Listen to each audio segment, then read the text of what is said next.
सभी लोग हाथ जोड़ेंगे। ओम नमः सिद्धेभ्यः। ओम नमः सिद्धेभ्यः। ओम नमः सिद्धेभ्यः।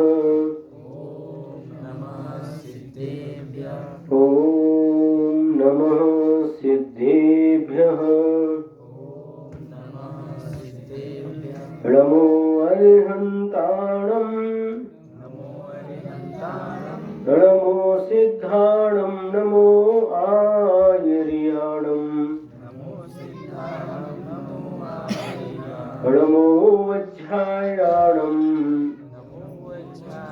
नमो लोये सौवसाहुणम्। जय बोलो पंच परमेष्टि भगवान की, 24 तीर्थंकर भगवान की, परम पूज्य आचार्य गुरुदेव श्री विद्यासागर जी महाराज की, परम पूज्य अभिनंदन सागर में महाराज की जय। कल शाम को इस लोहरा ग्राम में आना हुआ। कुशल चातुर्मास पूर्ण करके हरसी गए थे और वहां पर 8 दिन रुकने के बाद में खड़गदरी, रोनदरी, सेलू, बीबी, तरोड़ा और गौड़ इन गांवों को गए और वापस हरसी में आए। हरसी में पीछी परिवर्तन का कार्यक्रम हुआ और उसी दिन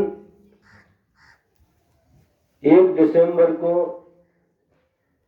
ये 3 गांव के लोगों ने निवेदन किया, जिसमें लोहरा वाले भी थे, देवठाना वाले भी थे और जवड़ा वाले भी थे। और उसके बाद में थोड़ा स्वास्थ्य बिगड़ गया, लेकिन मन में ये बात थी कि इन लोगों ने निवेदन किया है तो इनका निवेदन खाली नहीं जाना चाहिए। और इसी बात को ध्यान में रख करके हरसी से जब विहार किया तो बोरी आए और बोरी से कौन सा गाँव, कारला आए। कारला में रात्रि में मुकाम हुआ और रात्रि में मुकाम के समय भी इन 3 गांव के लोग देवठाना, जवड़ा, लोहरा और इसके साथ एक सावर गांव गोरे गांव के लोग आए, निवेदन किया, वृत्ति की और वहां से फिर प्रातः काल विहार करके देवठाना टांडा वहां गए। वहां पर आहारचर्या हो गई और शाम को सावर गांव गोरे पहुंच गए, वहां मुकाम हुआ। फिर वहां से सावर गांव की तरफ आए और वहां से विहार करके जवड़ा आए। जवड़ा में आहारचर्या हो गई और वहां से विहार करके किधर आए, देवठाना गांव में आए। वहां पर मुकाम भी हुआ, आहारचर्या भी हुई और वहां पर यहाँ लोहरा के लोग शाम को भी आए थे और सुबह भी आए। गांव छोटा है, इस गांव में 3-4 घर ही हैं, एक बंडरप और एक अंबोरी, 2 ही परिवार के 4-5 घर हो गए हैं। इतने कम घर होने के बाद भी जो आप लोगों का, लोहरा ग्राम वासियों का जो उत्साह देखने को मिला, उससे मन प्रसन्न हो गया। वहां आए थे, वही गाड़ी लेकर के सब, उसमें ये क्या है, क्या बोलते इसको, साउंड सिस्टम लेकर के आए। महाराज हमारा गांव छोटा है, बैंड बाजे नहीं है, तो एक की गाड़ी और एक का साउंड सिस्टम लेकर के आए। सभी महिलाएं भी आई, पुरुष भी आए और पूरा विहार करते करते बहुत उत्साह के साथ लोहरा ग्राम में लेकर के आए। यहाँ पर जब शाम को भक्ति हुई, हमारा विचार था 3-4 घर है, 10-15 लोग आएंगे, लेकिन जहाँ अंदर बैठे थे वो भी पूरा अंदर फुल और बाहर भी लोग आकर के बैठे थे। इतना उत्साह इस छोटे से गांव में देखने को मिला, यह बहुत अच्छी बात है। लोहरा ग्राम वासियों में यहाँ पर जैन बंधुओं के साथ अजैन बंधु भी बैठे कि नहीं? हाँ, कल शाम को भक्ति हुई, भक्ति के बाद ये मस्के क्या नाम, बबन राव मस्के, इन्होंने आजीवन मांसाहार का त्याग किया। उनकी धर्म पत्नी बोल रही थी, महाराज क्या दिल, क्या बोली थी, वो खाते तो हमारा दिल दुखता है। उनको कोलेस्ट्रॉल और बीपी ये 2 बीमारी हो गई, लेकिन जब से छोड़ दिया दोनों बीमारी गायब हो गई। तो 1 साल के लिए और नहीं खाएंगे ऐसा बोल रहे थे, लेकिन फिर उनको जब समझाया तो उन्होंने जीवन भर के लिए आजन्म मरते दम तक मांसाहार का त्याग किया। इसी प्रकार से यहाँ पर और भी बंधु आए हैं, हम उन सबसे पूछना चाहते हैं कि मांसाहार कौन कौन करते हैं, हाथ ऊपर करके हमको बता दीजिए। जो लोग मांसाहार करते हैं वो दोनों हाथ ऊपर करके बताइए। हाँ, दोनों हाथ ऊपर करो।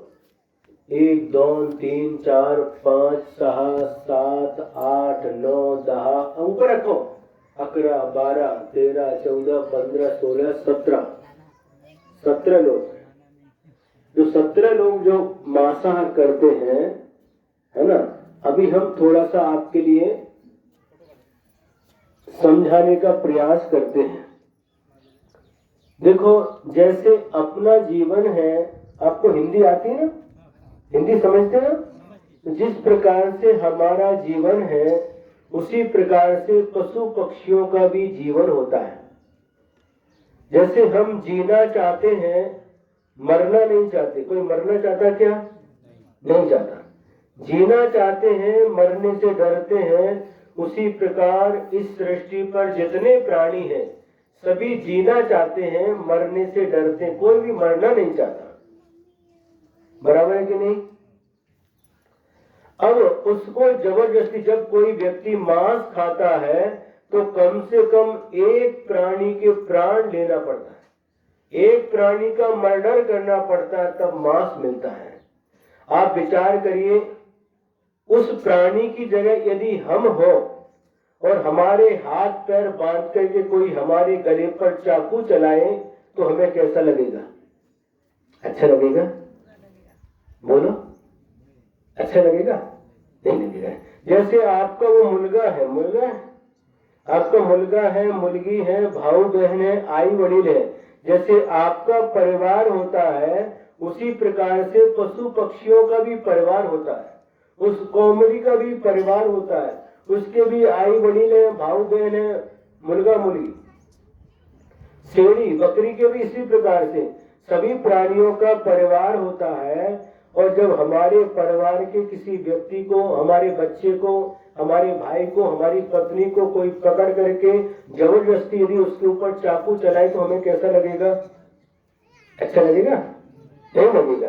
तो उसी प्रकार से जिन प्राणी का मांस खाते हैं उसको जबरदस्ती काटते हैं, उसके ऊपर चाकू चलाते हैं, उसको कैसा लगता होगा? विचार करो, बोलो, अच्छा लगता होगा उसको? नहीं लगता। उसकी बददुआ निकलती है, उसके अंदर से श्राप निकलता है। वो बोल नहीं सकते लेकिन मन से श्राप देते, ये हमारे बच्चे को काट रहे हैं, इनका कभी अच्छा नहीं होगा। हमारे ऊपर चाकू चला रहे हैं, इनका कभी अच्छा नहीं होगा। बददुआ निकलती है उनके मुंह अंदर से, सुने कि नहीं? बददुआ निकलती है। ये हमारे साथ ये गलत व्यवहार कर रहे। उस कोमड़ी ने, उस बकरी ने हमारा कुछ बिगाड़ा क्या? हमारा कोई वाइट केला देखिए ना, फिर उसको व्यर्थ में मारकर उसके प्राण लेना, उसका मांस खाना इस दुनिया का सबसे बड़ा पाप होता है। और पाप का फल दुख होता है, कष्ट होता है, संकट होते हैं।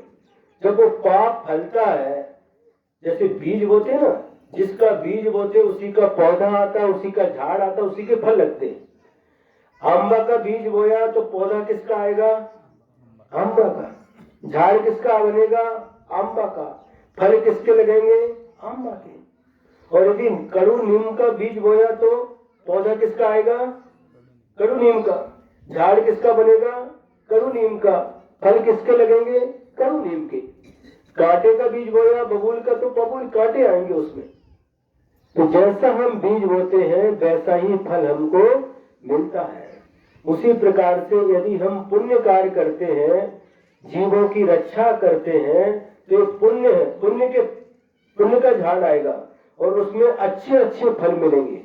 हमारा जीवन सुख समृद्धि से सहित रहेगा। और यदि हम दूसरों की हिंसा करेंगे, लोग कहते हैं महाराज हम हिंसा थोड़ी करते, हम काटते नहीं हैं। भले ही आप काटते नहीं हैं, लेकिन धर्म शास्त्रों में लिखा है जो प्राणी को काटता है, काटता है, जो उसको बेचता है, मांस को जो खरीदता है, जो पकाता है, जो खिलाता है, जो खाता है, ये समान पाप के भागीदार होते हैं। काटने वाला भी पाप का भागीदार उतना ही है जितना बेचने वाला, खरीदने वाला, खाने वाला, खिलाने वाला है। सुने कि नहीं? अब हम जब शाकाहार करते हैं, फल खाते, आंबा, पेरू, रामफल, सीताफल, कृष्णफल, द्राक्षी, दारिम, केड़ी, ये सब कहां से आते हैं? बोलो, वृक्ष से आते हैं, झाड़ से आते हैं। और जो कुछ भी हम वरण भात, भाजी, भाकरी, जो कुछ भी भजे वगैरह खाते हैं, ये कहां से आते हैं? बोलो, दाल से आते हैं, चावल से आते हैं, गेहूं से आते हैं। दाल, चावल, गेहूं कहां से आते हैं? खेत से आते हैं। तो जो खेत से आते हैं, झाड़ से आते हैं, हमारे खाने के लिए योग्य है। लेकिन किसी मांस ना तो झाड़ से आता है न खेती में आता है। एक प्राणी का मर्डर करने के बाद मांस मिलता है, ये कार्य कभी भी नहीं करना चाहिए। सुनेंगे नहीं? अपने जितने भी महापुरुष हुए, श्री राम 14 साल तक वनवास में थे। कितने साल तक? 14 साल तक, 14 वर्ष तक वनवास में थे। 14 वर्ष में किसी भी रामायण में लिखा हो कि कभी उन्होंने किसी प्राणी को मार करके खाया हो, किसी का मांस खाया हो? किसी रामायण में लिखा है? नहीं लिखा। 14 साल वनवास में रहने के बाद वह श्री राम, लक्ष्मण और सीता माता ये सभी क्या खाते थे? फल खाते थे, दूध पीते थे। और फल खाकर, दूध पीकर, आपको पता है सबरी उनका इंतजार कर रही थी। पता है? बोर, मीठे मीठे बोर चुन चुन करके रख रही थी कि जब श्री राम हमारे घर में आएंगे तो उनके मीठे मीठे बोर खिलाएंगे। तो इस प्रकार से श्री राम ने, सीता ने, लक्ष्मण ने 14 साल वनवास में रह करके, दूध पी करके, फल खा करके 14 वर्ष निकाले हैं। बजरंगबली हनुमान क्या खाते थे? वो भी यही फल, फ्रूट्स खाते थे, खीर खाते थे, दूध पीते थे। उसके बाद उनके पास कितनी शक्ति थी कि आपकी रामायण में लिखा है जब लक्ष्मण को शक्ति लगी तो राम ने उनको संजीवनी बूटी लाने के लिए कहा, तो गए तो पूरा का पूरा पहाड़ी लेकर के आ गए। इतनी शक्ति उनके पास कहां से आई? शाकाहार से। श्री कृष्ण माखन खाते थे। माखन को क्या बोलते हैं? लोनी। लोनी खाते थे, दही खाते थे, गायों से प्यार करते थे, प्राणियों से प्यार करते थे, प्रेम करते थे, बांसुरी बजाते थे। और बांसुरी बजाते ही सारी गाय बैल उनके पास आ जाते थे। इतना जानवरों के साथ उनका प्रेम था। और श्री कृष्ण माखन खाते थे, दही खाते थे। और उनके पास उन्होंने किसका वध किया? कंस का वध किया। कंस का। इतनी शक्ति कहां से आई? दही और माखन से आई। गणपति क्या खाते? मोदक खाते थे। जितने भी अपने महापुरुष हैं, महादेव शाकाहारी थे, जितने भी अपने महापुरुष हुए सभी शाकाहारी थे। हम उनके श्री राम के, श्री कृष्ण के, बजरंगबली के वंशज हैं और उनके वंशज होने के बाद यदि मांसाहार करते हैं तो बहुत बड़ा पाप होता है। और मांसाहार करने के बाद भी हम श्री राम के भक्त हैं, बजरंगबली के भक्त हैं, महादेव के भक्त हैं, गणपति के भक्त हैं, कहना व्यर्थ है। यदि आप वास्तव में श्री राम के, श्री कृष्ण के, महादेव के भक्त हो तो कभी भी मांसाहार नहीं करना। सुनो कि नहीं? घर में जब कोई मर जाता है तो मरने के बाद में आजा आजी आजोबा आई वडील मरते, उनको ले जाकर के शमशान में जाते हैं और जला के आते हैं। जलाने के बाद में पहले अंगोर करते हैं, बाद में घर में प्रवेश करते हैं। करते कि नहीं? अंगोर करते कि नहीं? प्रेत को जलाने के बाद, दहन करने के बाद अंगोर करते हैं। क्यों अंगोर करते हैं? क्योंकि प्रेत अशुद्ध होता है, अपवित्र होता है, उसका स्पर्श करने से हम अपवित्र हो गए, इसलिए अंगोर करके हम पवित्र होकर के घर में प्रवेश करते हैं। इतनी शुद्धि का पालन करके 13 दिन होने के बाद में सब घर के कपड़े धो करके डालते कि नहीं? अब इतना पालन करते हैं। वह आजोबा का प्रेत था, अज्जी का प्रेत था, उनको लेकर के गांव के बाहर लेकर के जला करके आए, अंगोर करके शुद्ध होते हैं। अब विचार करो, जिसका आप मांस खाते हो वो भी प्रेत है कि नहीं?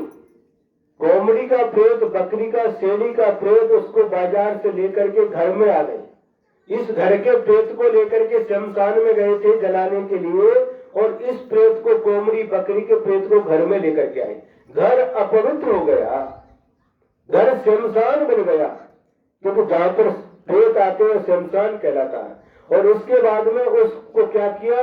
पका करके खा लिया। किधर डाल दिया? पेट में। एक पेट हमारा शमशान हो गया, पोट शमशान झाला, कब्रिस्तान झाला, झाला क्यों नहीं है? जहाँ पर प्रेत दफनाए जाते हैं वह कब्रिस्तान कहलाता है, वह शमशान कहलाता है। ये कोमड़ी के प्रेत को, बकरी के प्रेत को पेट के अंदर दफना दिया, ये पेट हमारा शमशान हो गया। अब इसकी शुद्धि कैसे होगी? अंगोर करने से बाहरी शुद्धि हो जाती है, लेकिन जो प्रेत, उसका मांस हमारे शरीर में गया, इसकी शुद्धि कैसे होगी? सोचो, विचार करो। बात समझ में आ रही है लोहरा वालों? बात समझ में आ रही है? हाँ, तो क्या करना है? आज तक तुम्हें काय करायचं? मांसाहार करायचं का सोडायचं? लवकर सांगा.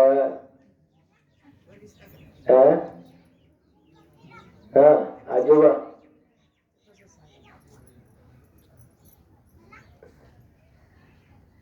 लवकर सांगा. वेळ कमी आहे. कोणी सांगत नाही. लवकर सांगा. आता तुम्ही जे मांसाहार सुनो, मांसाहार सोडणे तुमचा चांगला होईल. माझा खूप खूप आशीर्वाद आहे तुमच्याकडे, तुमचं खूप चांगला होईल. मांसाहार सोडून टाका. वरण भात, भाजी, भाकरी, पोळी, पुरणपोळी, पूरी, बासुंदी, पेड़े, गुलाब जामुन, जलेबी, समोसा, कचौड़ी खाने के लिए भरपूर है, सब कुछ खाओ, लेकिन कभी किसी के प्राणी का मांस नहीं खाओ. काय करायचं? सोडायचं? या या या. बहुत अच्छा. तुमचं नाव काय? तुमचे व्हिडिओ करा, व्हिडिओ. काय नाम तुमचे दादा? हंजारी वस्त्रम राठौर. इन्होंने काय केलं आज पासून? हाँ, बहुत बढ़िया. कभी प्रयोग एक ही माइक एक ही है क्या? ये जो ये जो दादाजी क्या नाम है बताया? हंजारी जी। इन्होंने आजीवन आजन्म मांसाहार मांस मच्छी हड्डी का त्याग किया। इनके एक बार जोरदार ताली बजाना। आओ हम आपको दीक्षा देते साकार की। आओ खड़े हो। ये सुन हाथ जोड़ा, हाथ जोड़ा। चलो हे महाराज जी, मी आतापर्यंत मांसाहार करत होतो, पण आजपासून मरेपर्यंत कधी पण मांसाहार करणार नाही अशी प्रतिज्ञा घेतो। तुम्ही मला आशीर्वाद द्यावा आणि शाकाहारची दीक्षा द्यावी।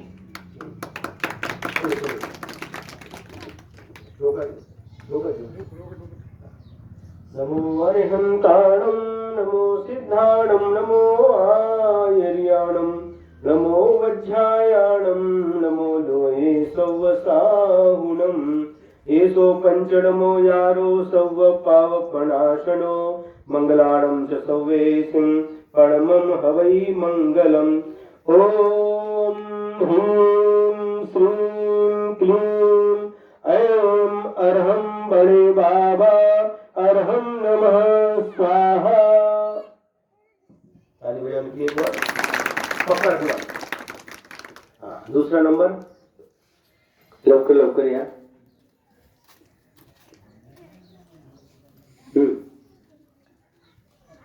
या लवकर। दादा काय नाव तुझं? तुझे नाव काय? नाव काय तुझं नाव?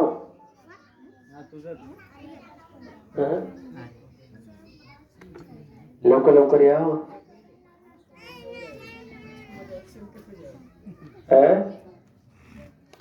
क्या सोचना पड़ेगा? देखो मला एक गोष्ट सांगा। एक गोष्ट सांगा, एक आन्सर द्या। तू आजारी पडला आणि डॉक्टरचे कडे पुसदला गेला, डॉक्टर सांगितलं पुसदला इलाज होऊ शकत नाही, नांदेडला जा। तू नांदेडला गेला, नांदेडचे डॉक्टर पण सांगितले की नांदेडला इलाज होऊ शकत नाही, तुम्ही बॉम्बेला जावा। बॉम्बे गेला, बॉम्बे डॉक्टर तुला तपासले आणि सांगितले तू मांसाहार सोड तरी तू बचू शकता, तरी तुझी चिकित्सा इलाज होऊ शकता। त्यावेळी तू काय करणार? डॉक्टरला काय सांगणार? सांग।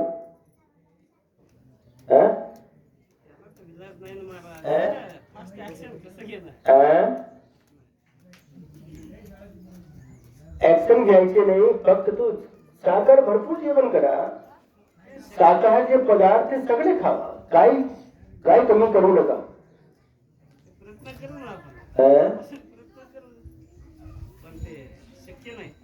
शक्य नाही असं सांगू नका। डॉक्टर सांगितले तू बचू शकत नाही, सोडायला पाहिजे, त्यावेळी तू काय करणार?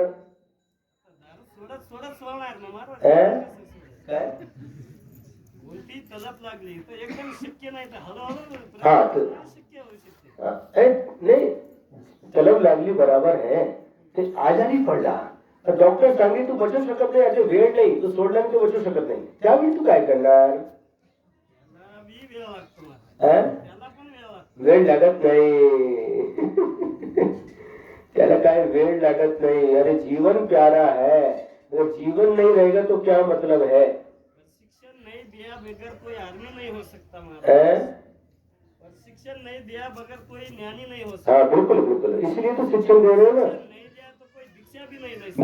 बिल्कुल, ये शिक्षण जब तक ज्ञान नहीं मिलता, गुरु बिन ज्ञान न हुई, गुरु बिन कौन दाखिल बाट, रास्ता साधु संती बताते हैं। साधु संत होती घरा त्याचे दिवाळी दसरा। साधु संत जब आते हैं वही रास्ता दिखाते हैं, वही मार्ग बताते हैं। हे बेटा ये सच्चा मार्ग है, ये आपको मंजिल तक लेकर के जाएगा, और ये खोटा मार्ग है, तुमको भटका देगा और तुमको कभी भी मंजिल नहीं मिलेगी। ये ज्ञान देने वाले कौन? साधु संत। समझ है कि नहीं? तो गुरु ही ज्ञान देते हैं। गुरु में दो अक्षर है। गु का अक्षर होता है, गु का म्हणजे अंधकार और रू माने नाश करने वाला। जो अंधकार का नाश करने वाला है उसका नाम गुरु है। और अंधकार भी दो प्रकार का है। अंधकार म्हणजे अंधार, दो प्रकार का है का। अंधकार अंधार दोनों प्रकार का। एक बाहरी अंधकार है, उस अंधकार को दूर करने के लिए सूर्य उदय होता है, धरती पर प्रकाश फैल जाता है। बराबर है। धरती पर जैसे ही सूर्य का उदय होता है अंधकार का नाश हो जाता है, प्रकाश फैल जाता है। और जब सूर्य अस्त हो जाता, अंधार पड़ जाता, उस समय चंद्रमा के द्वारा भी शुक्ल पक्ष में थोड़ा प्रकाश मिलता है। और जब अमावस्या की रात होती है, सूर्य भी नहीं चंद्रमा भी नहीं, उस समय लाइट के माध्यम से हमें उजाला मिलता है। और जब लाइट गोल हो जाती है तो टॉर्च के माध्यम से भी उजाला मिलता है, प्रकाश मिलता है। और कभी दीपक के माध्यम से भी प्रकाश मिलता है। इन सब के द्वारा, सूर्य के द्वारा, चंद्रमा के द्वारा, लाइट के द्वारा, टॉर्च के द्वारा, दीपक के द्वारा बाहरी अंधकार समाप्त हो जाता है और बाहरी प्रकाश मिल जाता है। लेकिन हमारी आत्मा के अंदर जो अंधकार बैठा हुआ है, जो अज्ञान रूपी अंधकार बैठा हुआ है, वह न तो सूर्य के द्वारा नष्ट हो सकता है, न चंद्रमा के द्वारा नष्ट हो सकता है, न लाइट के द्वारा, न टॉर्च के द्वारा, न दीपक के द्वारा। वह आत्मा के अंदर जो अंधकार बैठा है वह गुरु के द्वारा ही दूर होता है। गुरु का उपदेश, गुरु की वाणी सुन करके ही वह अज्ञान रूपी अंधकार का नाश होता है। और जिसके अंदर गुरु के उपदेश को सुन करके अज्ञान रूपी अंधकार का नाश हुआ है, ज्ञान रूपी दीपक प्रज्वलित हो गया है, वह कभी बुझ नहीं सकता।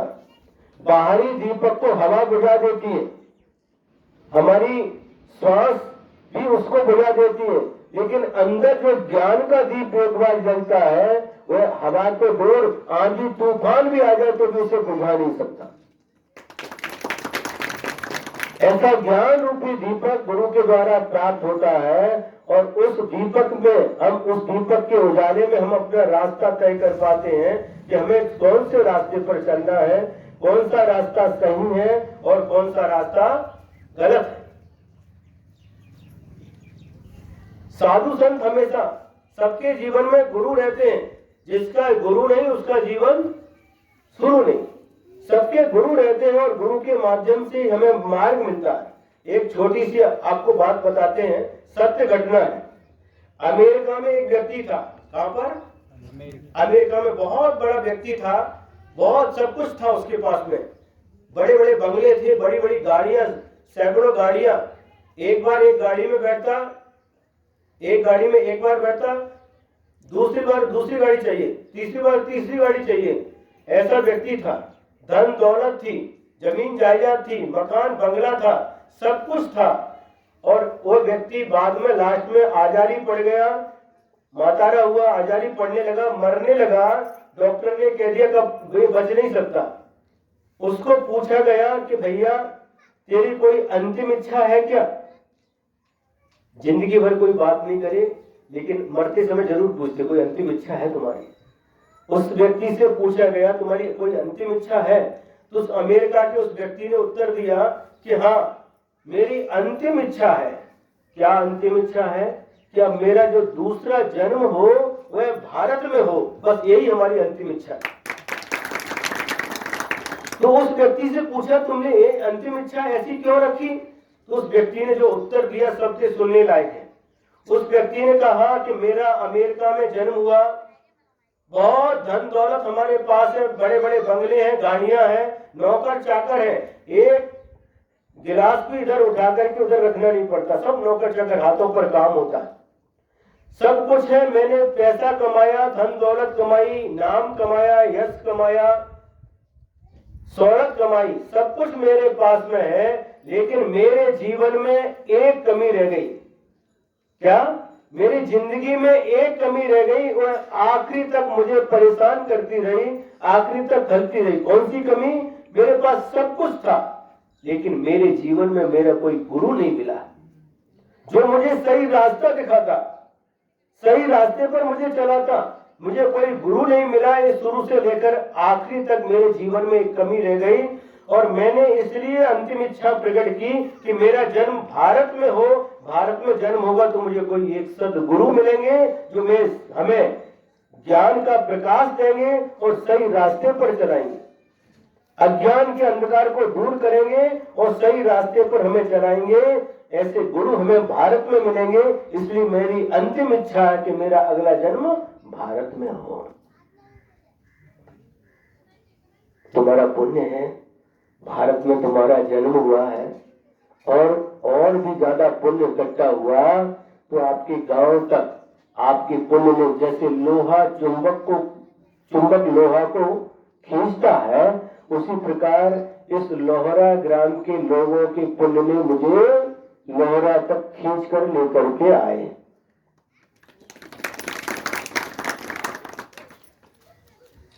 समझ आ रहा है? गुरु कभी किसी का अहित नहीं करते, गुरु कभी किसी का बुरा नहीं करते, हमेशा सबका अच्छा करते हैं, सबके लिए अच्छा सोचते हैं, सबको अच्छा बनाना चाहते हैं। उसी का नाम गुरु होता है। गुरु आपसे कुछ लेता नहीं, लेकिन आपको भरपूर दे करके जाता है। क्या करायचं?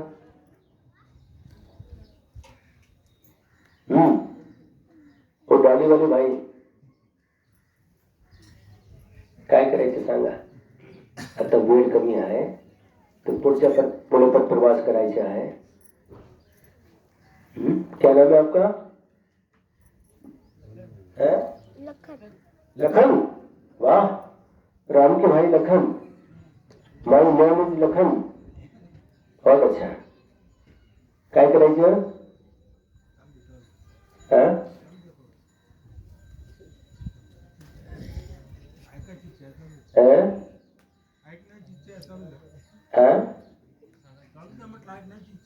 ऐकायची इच्छा आहे, पण माझी पण ऐकायची इच्छा आहे। ऐकायची ऐकण्याची। हा, कितने बजे टाइम कितना हुआ? पूरे 5 मिनट हमारे पास में है। जो भी नियम लेगा, प्रतिज्ञा लेगा, उसके लिए हमारा भरपूर आशीर्वाद रहेगा। भिऊ नकोस मी तुझी पाठीशी आहे।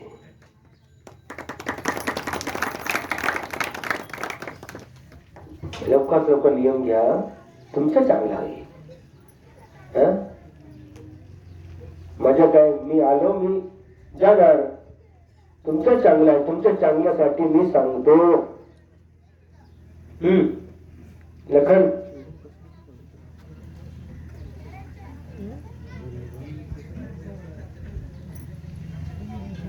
वो लवकर ये। महाराज जी कुछ दिनों के लिए दीजिए। हाँ ठीक है, 1 वर्षाचे ये परमानेंट के लिए उनको डर लग रहा है। अरे ठीक 1 वर्षाचा अभ्यास करा, नंतर फिर प्रयत्न करा। या लवकर या, बहुत अच्छा।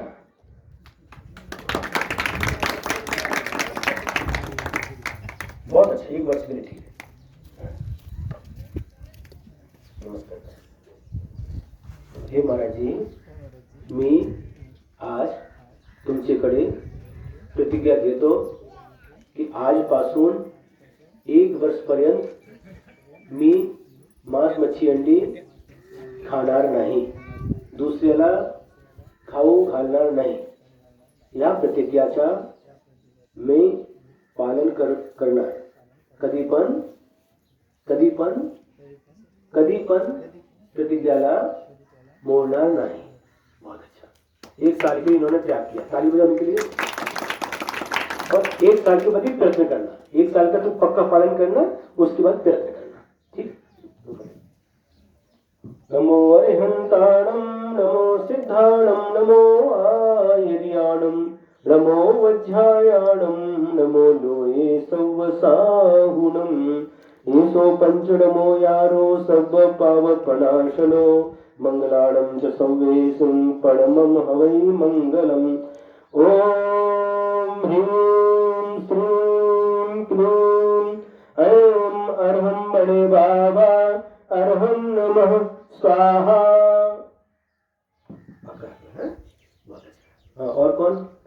जल्दी जल्दी आते जाओ, 1 साल के लिए।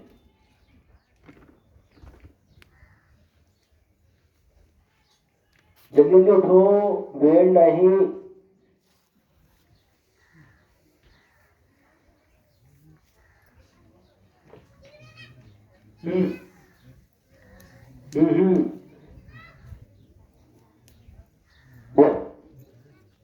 या लवकर या। मस्के कायम जीवन पर्यंत के छोड़ दिया भैया।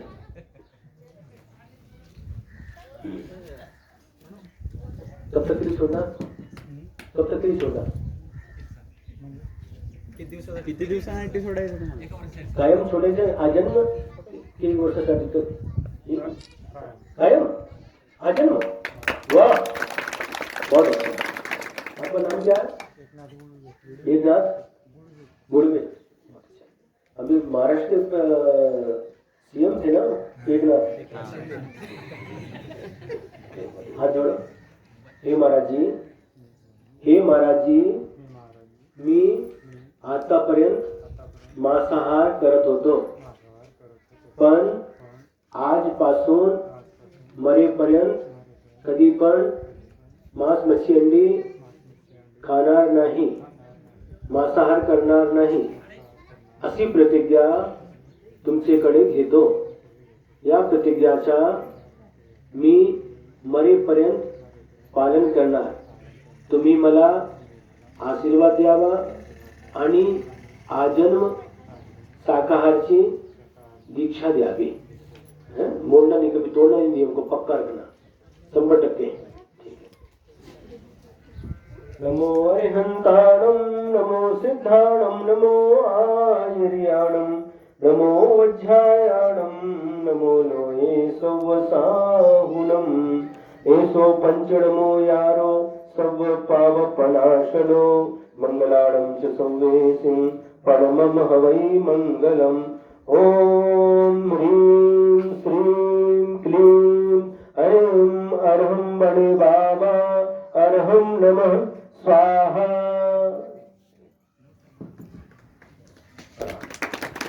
आगे नेक्स्ट।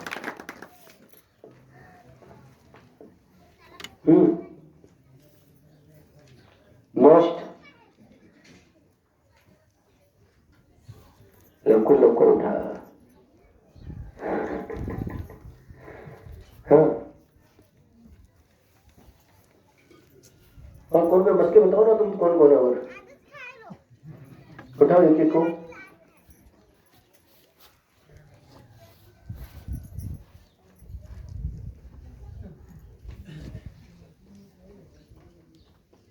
क्या नाम है इसका? क्या नाम बताइए? नाम क्या तुम्हारा?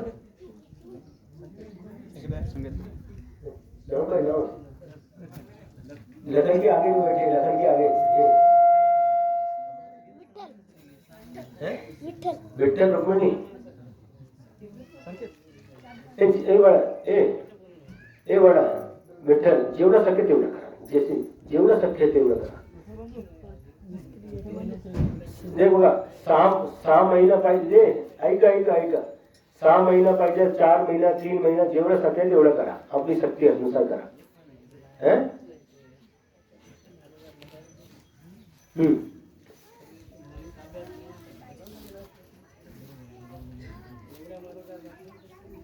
हाँ, जेवढं तुला शक्य आहे तेवढं करा।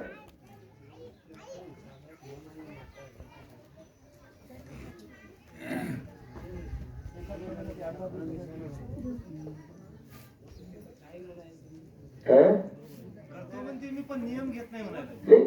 1 महिन्यासाठी घे, पण घे, तुझे चांगला होईल, लक्षात ठेवा। जेवढं पाहिजे तेवढं घ्या।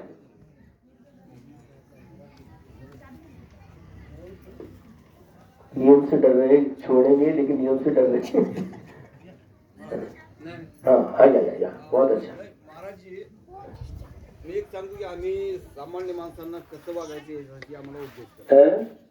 आम्ही जे सामान्य लोक आहोत आणि ग्रस्ताश्रमामध्ये राहत असताना आम्ही लोकांना कसं वागायचं याच्यावर आम्हाला उपदेश करा। कसं बघायचं म्हणजे? जीवनामध्ये आम्ही एकमेकांसोबत कसं वागायचं ह्याच्यासाठी व्यवहार तो करण्याची पहले देखो, सबसे पहले अपने जैसे ही सबको समझना।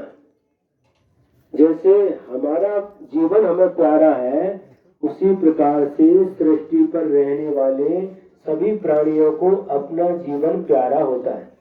जो हम अपने लिए चाहते हैं वो सबके लिए चाहना, जो अपने लिए नहीं चाहते वो किसी के लिए नहीं चाहना। सबको एक दूसरे में प्रेम से रहना, एक मेक होकर के रहना, भांडन करना नहीं। आपने सरकार अपने जैसे सभी को समझना। हम अपने लिए क्या चाहते हैं, हमारा अच्छा हो, हमें धन दौलत मिले, हमारे बच्चे अच्छे रहें, जीवन में सुख शांति हो। जो अपने लिए चाहते हो वो सभी के लिए चाहो, सभी के जीवन में सुख शांति हो, सभी को धन संपत्ति मिले, सभी सुखी रहे। जो अपने लिए नहीं चाहते किसी के लिए नहीं चाहना हो। हम दुख नहीं चाहते, किसी को दुख देना नहीं। हम बुरा नहीं चाहते, किसी का बुरा करना नहीं। अपने नफे के वास्ते मत और का नुकसान कर, तेरा भी नुकसान होगा, इस बात का भी ख्याल कर। हम क्या करते, अपना नफा देखते हैं। नफा तो मराठी नफा बोलते हैं, प्रॉफिट। हम अपना नफा देखते हैं, दूसरे का कुछ भी होने दो, ये ऐसा बगाइए नहीं। अपने नफे के वास्ते मत और का नुकसान कर, तेरा भी नुकसान होगा, इस बात का भी ख्याल कर। हम अपना नफा चाहते हैं, सभी के लिए नफा चाहो। हम अपना अच्छा चाहते हैं, सभी के लिए अच्छा चाहो। हम जीना चाहते हैं, सबसे बड़ा एक मंत्र दे रहे आज आपको, जगा आणि जगू द्या। क्या तुम्ही पण जगा आणि जेवढे प्राणी आहेत सगळ्यांना जगू द्या। हेच खरा मंत्र आहे, हेच खरा धर्म आहे। कोणत्याही प्राणीला त्रास द्यायचा नाही, हेच खरा धर्म आहे। याचा पालन करा, तुमचा चांगला होईल। बोलो अहिंसा परमो धर्म की जय। बोधी समाधी परिणाम शुद्धि, स्वात्मोपलब्धि शिव सौख्य सिद्धि। चिंतामणिं चिंतित वस्तुदाने, त्वां वन्द्यमानस्य ममास्तु देवी, त्वां वन्द्यमानस्य ममास्तु देवी। द्वादशांग जिनवाणी माता की जय। परम पूज्य आचार्य गुरुदेव श्री विद्यासागर जी महाराज की जय। परम पूज्य अभिनंदन सागर मुनि महाराज महाराज की की जय। जयकारा गुरुदेव का जय जय गुरुदेव।